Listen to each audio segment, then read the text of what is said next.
वर्षा चौधरी लोक के न्यूज में आपका स्वागत है। आइए खबरों की ओर रुख करते हैं।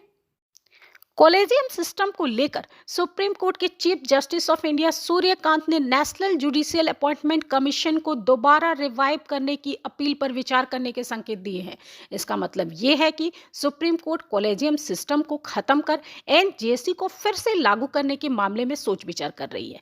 2015 में सुप्रीम कोर्ट ने एनजेसी को अनकॉन्स्टिट्यूशनल डिक्लेयर कर दिया था, जिससे कॉलेजियम सिस्टम ही जजेस की नियुक्ति पर प्रमुख तरीका बना रहेगा। एनजेसी का मकसद था कि जुडिशियल अपॉइंटमेंट में एग्जीक्यूटिव को अधिक भूमिका देना, लेकिन तब उसे खारिज कर दिया गया था। आज सीजेआई सूर्यकांत ने यह कहा कि वो एनजेसी रिवाइव करने के लिए आई पिटीशन पर ध्यान देंगे, जो कॉलेजियम सिस्टम को खत्म करने की बात कर रही है। एडवोकेट मैथ्यू नेदुम्पराम ने सुप्रीम कोर्ट में एनजेसी को रिवाइव करने की ओरल रिक्वेस्ट की, जिस पर सीजेआई ने कहा कि वो इस प्रकार के मामले पर जरूर विचार करेंगे। 76वें कॉन्स्टिट्यूशनल डे पर भी इस मामले पर विचार होने की बात हुई थी, लेकिन इस मामले में पहले की बेंचेस ने उचित ध्यान भी नहीं दिया, इसलिए अब फिर से पिटीशन को देखा जा सकता है। कॉलेजियम सिस्टम पर अकाउंटेबिलिटी की कमी और ट्रांसपेरेंसी में कमी जैसी आलोचनाएं हमेशा बनी रही है, लेकिन कुछ जुडिशियल लीडर्स उसको जुडिशियरी की इंडिपेंडेंस बनाए रखने वाला सिस्टम भी मानते हैं। सुप्रीम कोर्ट ने कॉलेजियम सिस्टम पर नए पर्सपेक्टिव को गौर कर सकते हैं।